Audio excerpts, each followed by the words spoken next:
It's led with moral clarity, courage, and integrity throughout his career. Your Excellency.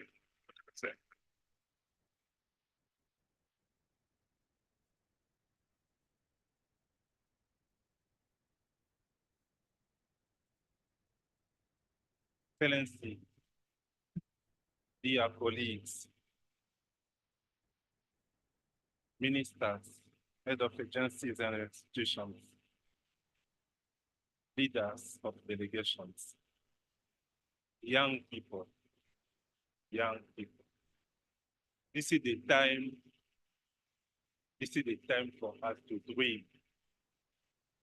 This is the moment I hope all of us, we are dreaming to see it before we pass on, because we need models. Today, we'll celebrate an exceptional person. But I say it's not just Africa CDC. I have decided to break the protocol with the permission of His Excellency. I wanted to invite with me my sister, Dr. Mwiti. Please come to join me, Dr. Mwiti.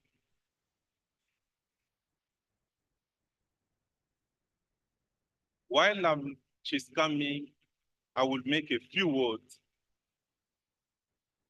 It is with great pleasure and honor that I stand before you once more to present this lifetime achievement in public health.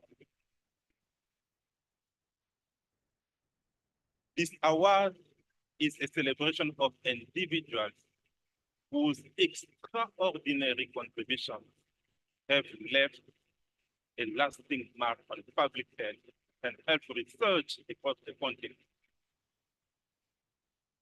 In 2021, this award was presented to Professor Jean-Jacques Muyembe for the role he played in advancing Ebola research.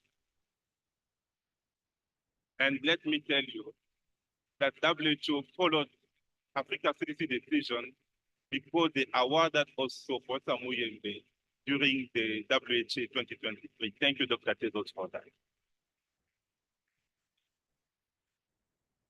In 2022, it was Professor Salim Abdul Karim, who is significant, who contributed significantly to research in HIV prevention and treatment.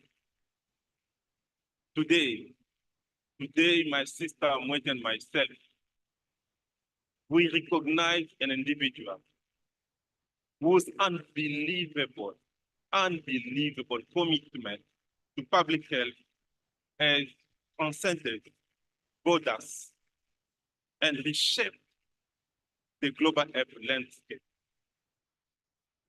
This award is not just a token of appreciation. It's a testament to a lifetime of service, passion, and dedication to the well-being of communities far and wide. Today, we pay homage to a man whose leadership has been characterized by moral clarity, courage, and unbelievable commitment to the principles of equity and justice. The recipient for the 2023 CPHIA Lifetime in Public Health Award is none other than my coach, the person I've told every week, my friend, the person I have to trust, and my big brother, Dr. Tedros. Adan.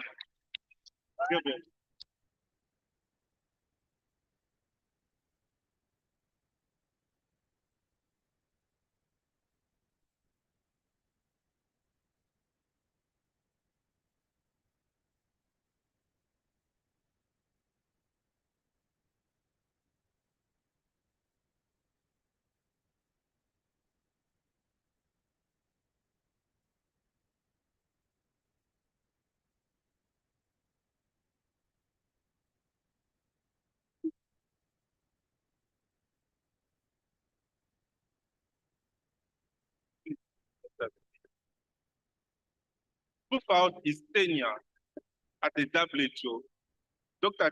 Tedros has exemplified what we call the transformative leadership, steering the organization through complex global health challenges with resilience and humility. His commitment to ensuring access to healthcare, promoting equity, and tackling emergency health threats has left an undeniable impact on the lives of millions around the world. Additionally, Dr. Tedros played an instrumental role in the establishment of what we call Africa CDC. For all of you who don't know that, it's in 2013 when he was Minister of Foreign Affairs during a meeting in Abuja that for the first time he said, why we cannot create a continental organization called Africa CDC. It was the first time someone talked about Africa CDC.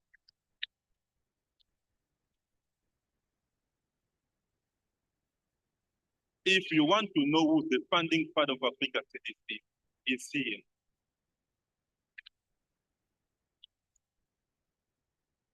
His commitment to championing the international health regulation and the pandemic agreement, which constitute the international legal framework for enhancing pandemic prevention, preparedness, and response, stand as a beacon of inspiration for all of us, a testament to the impact one individual can have on the health and well-being of humanity. I want to hand over to my sister, Mui. She has to work with Dr. Tedros for a very long time. She's also a sister and a friend of Dr. Tedros. I wanted to say a few words for Dr. Tedros before proceeding.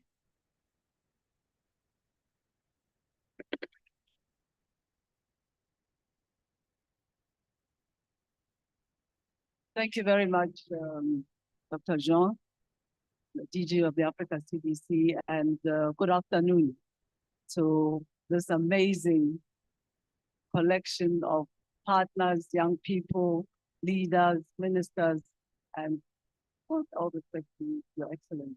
Thank you for having hosted us. So it's very difficult to talk about your boss, your inspiration, who's 10 years or so younger than you. But I'd like to really, on behalf of all the staff in WHO, particularly on behalf of my colleagues in the African continent, in the African region, say how proud we are of you, Tedros. How much we believe, how much we really believe you deserve this recognition by the Africa CDC.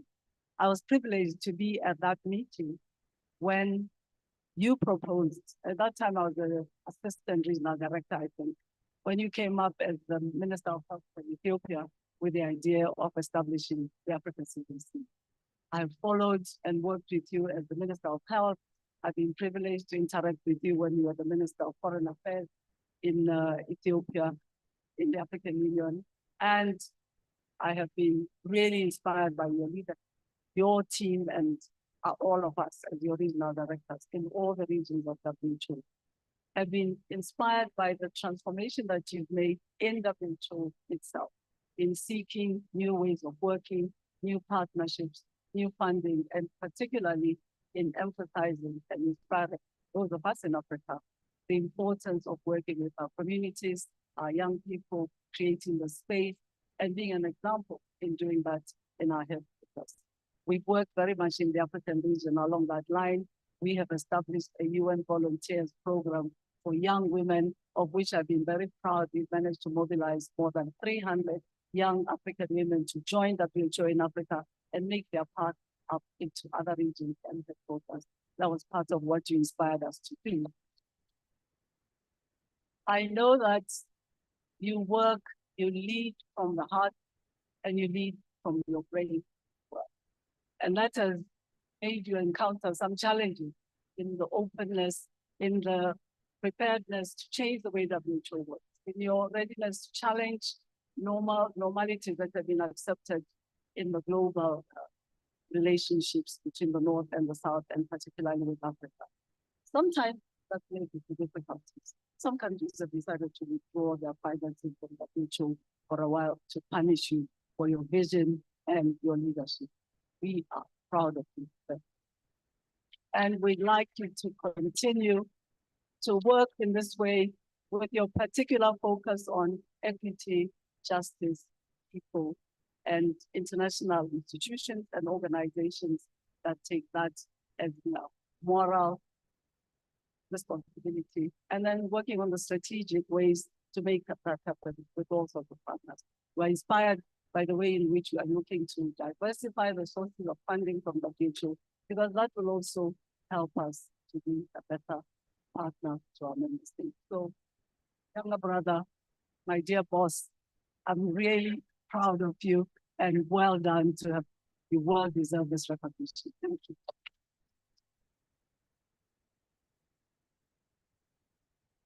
Excellency, dear colleagues, you'll be surprised. This is the first time, the very first time, for Tedros to receive an award from Africa.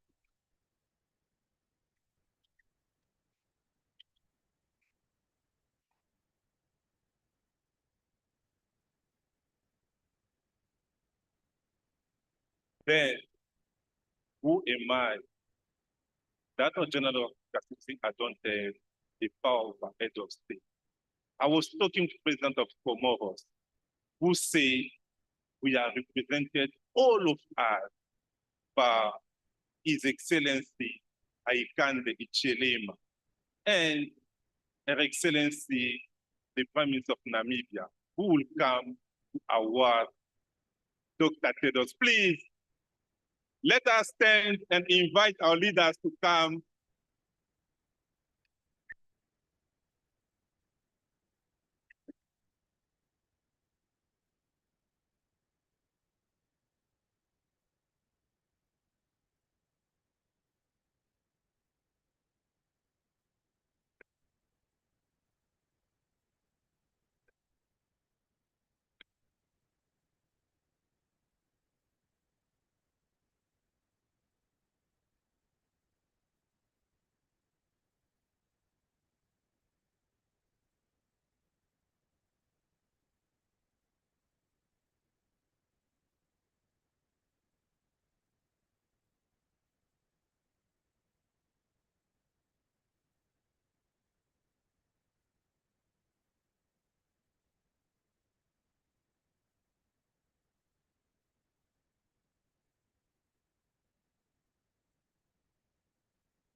Thank you, our leader. Dr. Tedros committed that he will not cry. I think he will stick to his commitment. I'm there. If you want to cry, just look at me. We want to give him opportunity to say a few words. After that, we'll watch a video of a number of leaders who wanted to recognize this moment. Dr. Tedros.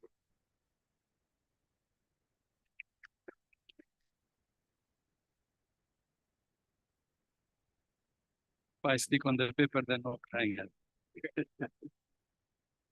Your Excellency, President Hakainde Hichilema, Your Excellency, Prime Minister Sarah Wahele, Honorable Minister Sylvia Masebo, and my dear sister Shidi, and my dear brother John, and the co-chair Margaret, dear ministers, by the way, not only from our continent, we have ministers from the Caribbean also.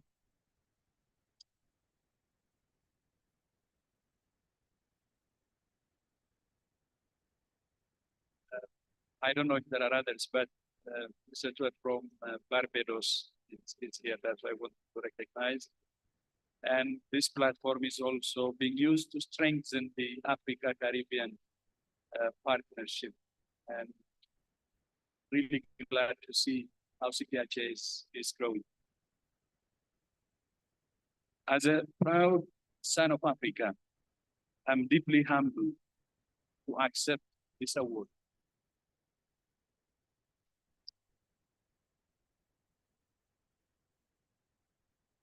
I thank the African Union and the African CDC for this great honor, especially my brother John, for this great honor. Thank you so much.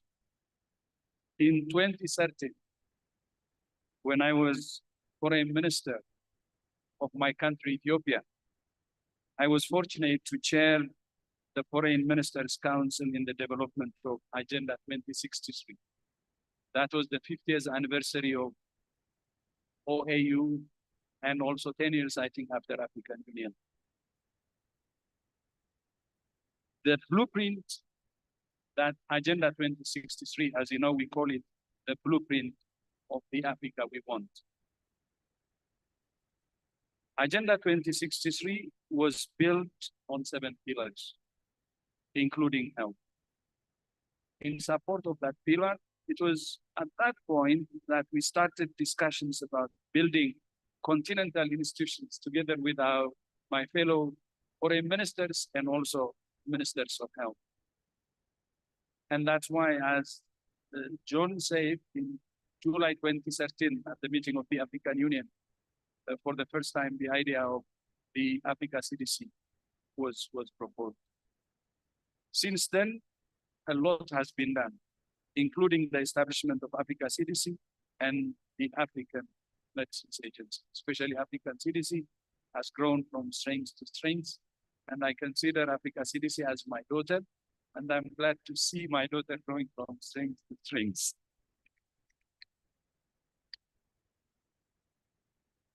After my election as Director General of WHO in 2017, I continue to support the strengthening of the Africa CDC and AMA. And we have continued to support a healthier Africa through other initiatives, including the mRNA Technology Transfer Hub in South Africa with my sister, a very important initiative that we think will address the equity problems that we faced during the pandemic. But even more important than investments in institutions is investments in human capital, in people, especially in our young ones. This is one of the other priorities of Agenda 2063, the Africa we want. For too long, young African public health professionals have not had the opportunities they deserve at WHO. We have begun to change that by transforming our internship program, paying our interns for the first time, and also establishing the Young Professionals Program. As you know, this year WHO marks WHO's 75th anniversary. We were founded in 1948 as nations sought to build a new world together in the aftermath of the Second World War. Our Constitution begins with 2 important affirmations. First, that health is a fundamental human right for all people. And second, that the health of all people is fundamental to peace and security. 75 years later, those words are more relevant than ever. And I remain more convinced than ever that a healthy Africa is the foundation of the more prosperous, more secure, more equitable, and more peaceful Africa we all long for. And you know the African proverb, horns do not grow before the head. In the same way, health is not a product of strong and prosperous nations, it's the foundation. Of course, it can be also a byproduct of prosperity. A healthy population is a productive, innovative, and resilient population. And the best way to protect and promote the health of a population is to make sure all its people can access the health services they need where and when they need them without facing financial hardship. That's why WHO's top priority remains universal health coverage built on strong primary health care. Our continent is the birthplace of humanity, and it will play a vital part in the future of humanity in the coming century and beyond. Our continent is home to some of the richest resources on Earth. I don't mean the resources buried underground. I mean the ones above the ground, our brothers and sisters. I mean the human capital and the human resources. They are the future of our great continent, and they must be the focus of our investment now. It took almost 75 years for WHO to have the first African Director General, but it will not take another 70 for the next one.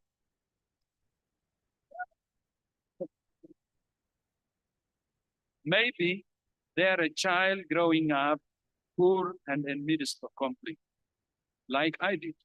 Maybe they're a student like I was. Maybe they're working to promote and protect health at the local level, like I did. Maybe they're working in government, as I had the honor to do. Who knows? Maybe they are in this.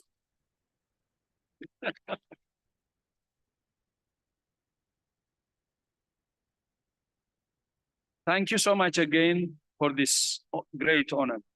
And I accept it with a mixture of pride and humility. Not only on my own behalf, but on behalf of all my colleagues at WHO who work every day, sometimes in difficult and dangerous situations, to protect and promote the health of the world's people. And especially humbled to receive this award from the hands of His Excellency President Chilema and Prime Minister Serra. That gives me more honor. Thank you so much. And I would like to use this opportunity also, Your Excellency, to recognize your leadership, both global, continental, and your own country, because I know your commitment to health. So thank you so much for your leadership, Your Excellency. And for the changes you're making, which I fully agree with what John Kasea had already outlined. By the way, I gave him an Ethiopian name because I misspelled his name. Kasai. Kasai. Very close. Kasai. Africa has made me who I am. And I hope in some small way to repay the debt I'm indebted to our continent, Africa. Thank you. Maybe one thing I would like to say, when John said I haven't received awards from Africa, it's from African Union, because I have been chairing up the foreign affairs, the Africa CDC, many things. From Africa, though, I would like to recognize the recognition from His Excellency President of Senegal. I think this was in early, actually, 2017-18. And then from Benin also, President of Benin. And then from South Africa as well, recently. So thank you so much for all this recognition. And I really appreciate it. And this one, you know, which I accept with pride. Thank you so much. Indeed. Thank you. Thank you. Don't forget that. This is mine. Yeah. And to close, there is a video of a few people, respected people, who say we want to make our voice for Tedros to know how we love him and how we respect what he's doing. I hope we can have this video and we don't have network challenge. Please, the video for Tedros. In a world shaped by leaders, one stands out, guiding with moral clarity, courage, and transformative vision. Today, we honor this leader, Dr. Tedros Adhanom Ghebreyesus. Dr. Tedros has been changing lives for the better for several decades. He has always had the courage to challenge the status quo, never shying away from what others would consider intractable challenges. He continuously demonstrates he is relentless in doing what's right for people. From vaccines to reproductive rights, during his tenure at the WHO, we have seen just how uncompromising in his commitment to stand by science and evidence. In the realm of global health, Dr. Tedros has left an indelible mark as a champion of universal health coverage, a cause that transcends borders and addresses fundamental human rights. His impactful work also extends to the strengthening of individual countries, ensuring better resources, empowered personnel, and supporting ministries of health to fulfill their vital roles and enhance the overall impact where it is most needed. Under his leadership, WHO has confronted challenges like the 2018 to 2020 Ebola outbreak in the Democratic Republic of the Congo and the unprecedented global impact of the COVID-19 pandemic. During one of the most significant health crises in human history, he showcased exceptional leadership by coordinating the global response to COVID-19, combating misinformation, and advocating for vaccine equity and international cooperation. When I have to talk about Dr. Tedros, sometimes I feel emotional. That person is just amazing. Dr. Tedros was not elected Director General just because he's a politician. He created innovation on the way to lead public health in Africa. Thank you for what you are doing. You have a lot to share with the world. You have a lot to share with Africa.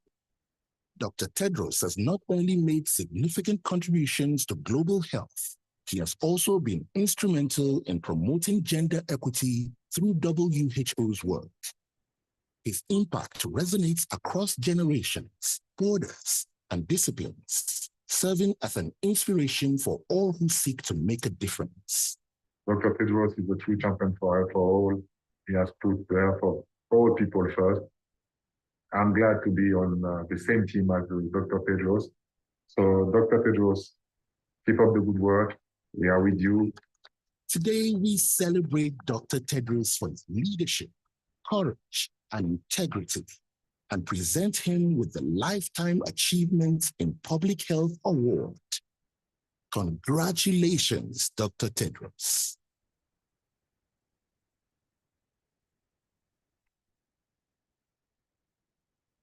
One more time, a very big, big round of applause for Dr. Tedros. Well-deserved honor, so congratulations once again. Well, I think it's only appropriate now that we have some celebration, yes? And we're going to invite the National Dance Troupe. They will perform in the aisles. Those of you that may not be able to see them clearly, we ask that you just focus on the screens. We will beam their performance on the screens. And this is really to celebrate Dr. Tedros today and also to welcome all the delegates that have come from outside.